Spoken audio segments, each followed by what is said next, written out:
Hello everybody, welcome to chapter 48 on my RLDR Custom Creations YouTube channel. Exactly a year ago, I walked away from this place where I'd spent the last 32 years of my life.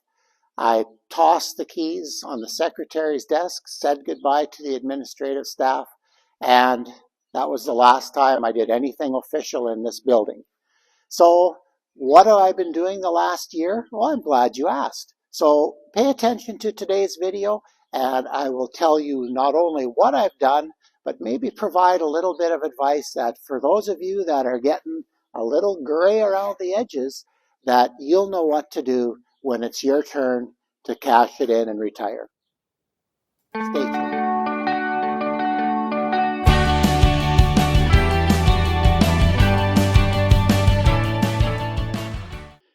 Well, as I said in the intro, we're going to talk a little bit about retirement today. I've got this typical or the stereotypical retirement scene set up here, enjoying my beverage and sitting by the fire. I tell you, for me, going into retirement was a scary proposition. I had taught 32 years. I had poured myself into it. I enjoyed what I did most days. COVID was no fun, but I came into retirement with some fear and trepidation. Uh, I'm going to talk about 10 points today, which I found in this first year have been quite important to me, and I'm hoping that maybe I know a few other colleagues are setting up to retire this next year, and hopefully this can help them a little bit as well. And if you're a few years away from that yet, great. Hopefully this helps. And if you're retired and I've missed some things, please enter those in the comments below and I'll share them because I am still a rookie at being retired.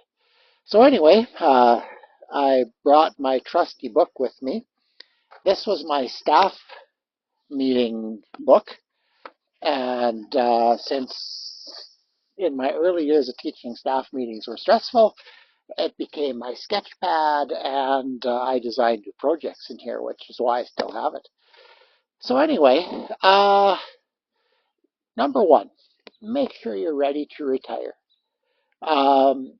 If you're not ready, don't. Take a break, do something to recharge your batteries, but don't retire.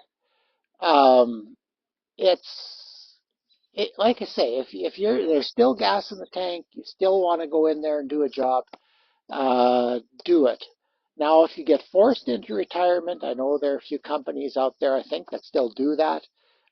There will be a definite more of an education bent to what I'm saying because that's really all I know. Um, but yeah, make sure you're ready to retire. For my case, there was still gas in the tank, but I also I like doing new stuff, and I just was no longer prepared to work the hours that it would have taken me to redesign a lot of the things I wanted to redesign. I spent most of my career working 100-hour weeks. I know that nobody's going to believe it, but it's true. Um, and I couldn't do that anymore. Maybe I could have, but I didn't want to.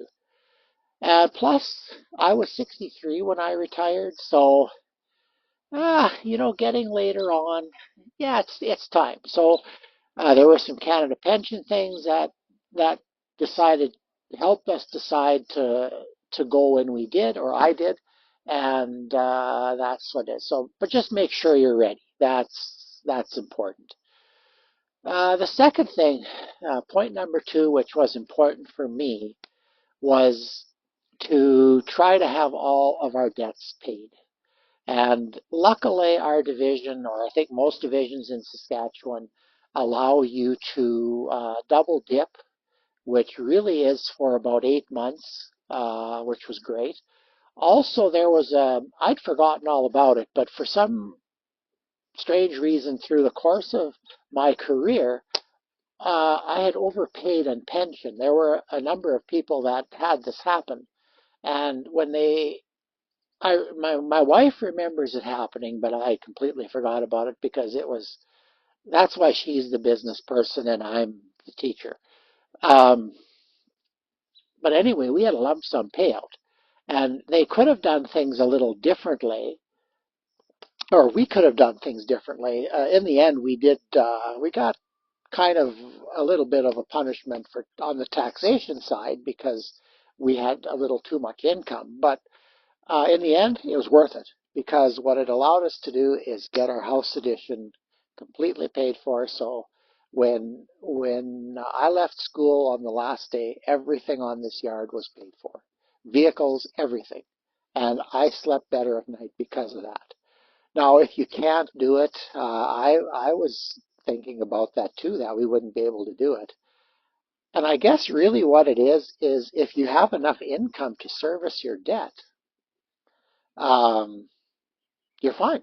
So I think that's a good goal to try to have your debts cleared off. And but if you can't, make sure you can manage them, and hopefully that should work out well for you. Um, there are some people that try to take it a step beyond that. Point number three here is basically projecting your future needs. Um, I ran into one teacher who was saying, yeah, they missed opportunity. They should have redone the furniture in their house. They should have bought new vehicles and had them paid off before they retired. Well, I'm sorry. I live in the real world, and both my wife and I have had real jobs, and it doesn't work that way. I don't think you can save your way to retirement. I really don't believe it. Not working an hourly job or a contract job like teaching is.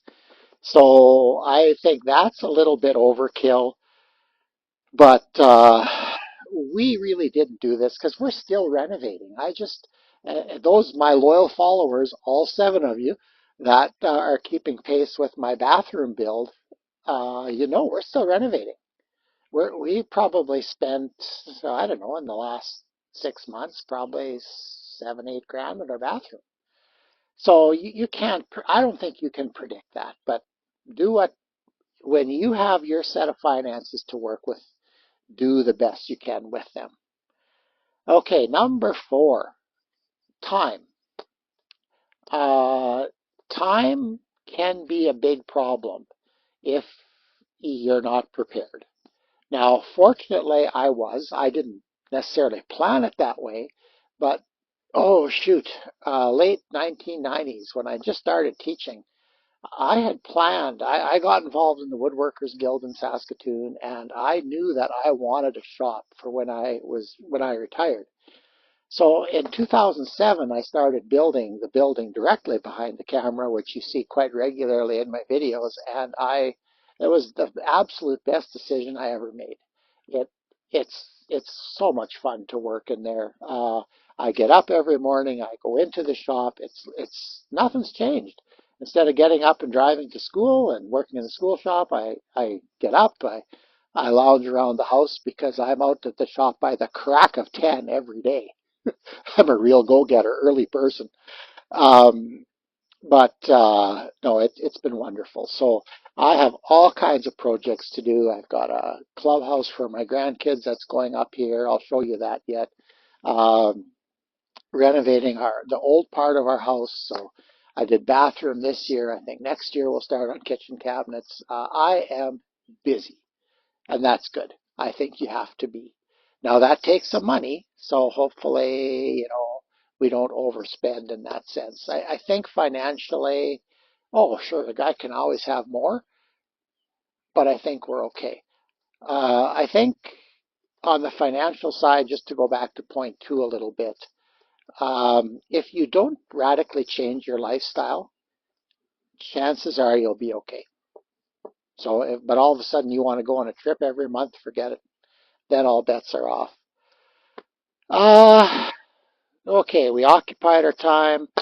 Uh, you may decide to supplement your pension, which there's nothing wrong with that because if you're going to be working on something, maybe you should be making some money doing it. I have a business plan in my head. I haven't written it down because I don't believe in that. Writing it down doesn't help that much. But I have some of my teaching resources on Teacher Pay Teacher, and they're not doing really well. Okay, I'd like that to be doing better, but I have made, well, let's put it this way, I made more than I would have if I wouldn't have put them on there. So not a big deal, but it's hopefully a little bit. Uh, I think one of the things that's going to happen, it has potential to happen, is classes out of my shop. And there might be a need that's come up that may add to that. So, but the Hub City Turners hosted classes out here this year. That was fun.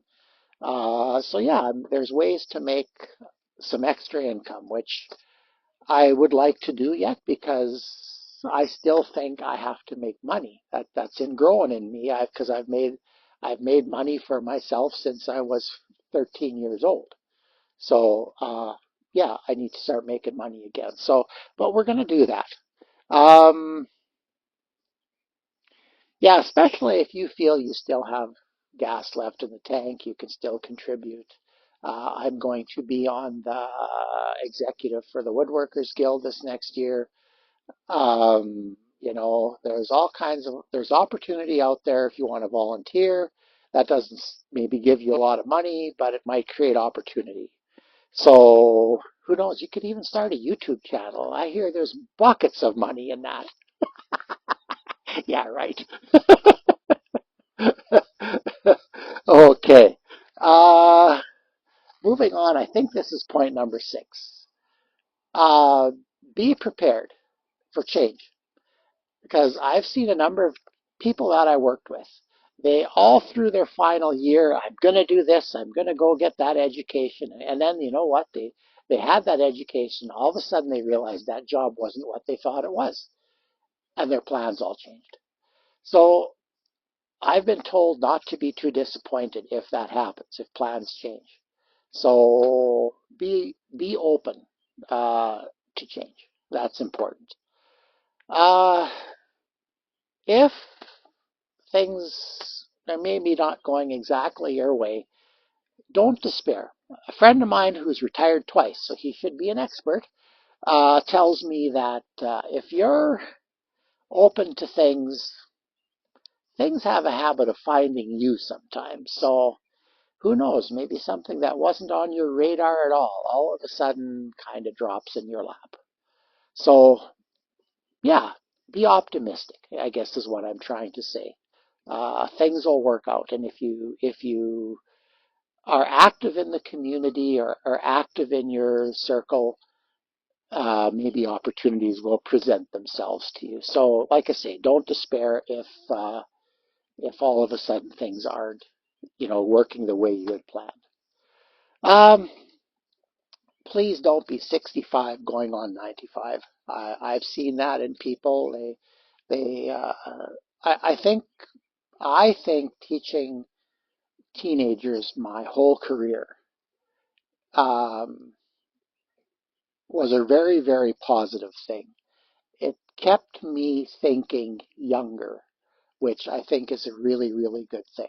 But I've had friends who've always worked with people their own age and older, and all of a sudden, they're 65, and it's like they're 90, like at 65, they're looking at places, homes where they can go to and stuff like that. Oh, don't do that. Like I know it depends. Retirement, success in retirement depends on two things: health and income. And as long as you have both of those, enjoy, use it. Okay? Uh, you can still contribute to society. Listened to a podcast a couple weeks ago. They are saying 65 is not old. I like that person. So, yeah, try to be at least age appropriate. Number 9, which is something I haven't done yet, it's a good time to start taking care of yourself. Maybe to get in a little better shape. Losing weight at 65 is a challenge. Because I've always done the weight thing like that. Um, but it's challenge at 60. But you're not on somebody's schedule. You can relax a bit in the morning, which is what I do. Um, but I haven't been walking or running regularly yet, and I need to get into that. A colleague of mine who retired a number of years ago, he just started teaching uh, when you should start teaching, not at that in their early 30s like I did. He's big into pickleball, so he's in Saskatoon playing pickleball, and he's got a circle of friends with that, and it's wonderful. So yeah, this is a good time to, go for a walk and enjoy yourself. And I guess that brings me to the next topic is try to enjoy yourself. Like I said, as long as you have some income and your health is pretty good, do the like have fun. I we had a Saturday afternoon coffee group going here basically since the week I retired. And with the last number of weeks, it's kind of fallen apart because it's summertime and everybody's doing things on their own. So, and that's fine. You can join groups where there's similar interests. You can work in your shop, ride your motorcycle, uh, clean up the yard, clean up the places in your yard that you haven't been to for 30 years because you didn't have time. Now's the time to do that. One of the things on my list, I got to clean the interior of my truck. It's terrible. So, now you get a little bit of time to do some of those things that you always would have liked to do, but never got a chance to do. So, was this the definitive guide to retirement? No, there's so much more to it. I think the one thing that is super critical to remember is retirement is very much an individualized journey.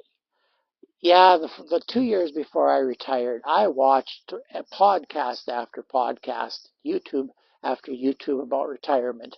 And often these things are done by, or an article written by somebody who's 30 years old. Maybe they have a degree in geriatric studies or whatever, but I'm sorry, I don't take those seriously at all.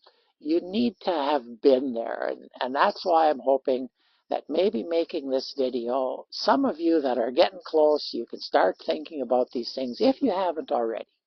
And if you're a teacher in Saskatchewan and you've taught, you've got your 30 years in, yeah, your pension, I think it should be higher. I think it should be. I worked hard. I put in my time. I put in a lot of weeks. In fact, majority of weeks in my career were over 100-hour weeks. But I'm not making that up. Everybody thinks I'm lying when I say it, but you don't do things like I did before the internet even existed and build jigs and build stuff and figure out how to do things just by looking at something and snapping your fingers. It's a lot of work. My first skateboard press took a lot of time because there was no internet when I built that. And I had an idea and I figured it out. All those things, all the jigs that I made, all the stuff that I put into it was so important for student engagement. I needed to have projects that those kids would say, hey, yes, I want to make that. I don't know how I'm going to make it, but I'm going to trust the old guy at the front of the class to get me there. And many, many students did. We built guitars, we built all kinds of stuff. And I have no background in any of that stuff, so I had to learn. And like I said, I think it was earlier in this video, I just don't feel that I want to do that again, but it's necessary again. So anyway, well, like I say, all the best if you're planning to retire. Make sure if you're retiring in Saskatchewan, you're a retired Saskatchewan teacher, follow the protocol that your school division lays out. Our school division actually did a good job with that. It's a disclosure of early retirement. That way you can take advantage of some of the cash incentives at the end, which is really helpful. Watch your tax situation though. You just watch it. You be prepared, and it's fairly well laid out. If something comes up you're not sure of, go meet with the STF. Like I said, I'm not a big STF fan because I don't think they've done much for us, but through retirement they were great. So use the tools and strategies that are open to you. And if you're not a teacher and if you're not in Saskatchewan, most companies have some kind of procedure to go through when you retire, so make sure you understand it and follow it. And then once they cut you loose, then it's time for you to have some fun on your own. So I don't know, hopefully you enjoyed this. My fire's running down here. Stereotypical beverage and fire here. So, excuse me.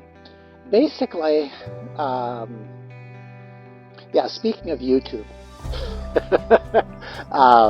I'd really like for this to take off, but who knows. So remember to like and subscribe. Tell other people about this. Let them know that I'm doing it, and there's going to be all kinds of different things to watch. And who knows, maybe even 50 years from now, maybe an income stream. But yeah, remember to like and subscribe, share with others, and thank you for watching. We're just about at 50 videos. Yeah, I never thought I'd get this far. So, like I say, enjoy, have an awesome summer, and Canada Day is, you'll probably see this video tomorrow. Canada Day is Monday, so enjoy. If you're one of the million people in this province fighting for 500,000 campsites, I'm here. This is the best place to be. So, take it easy. We'll see you on the next video.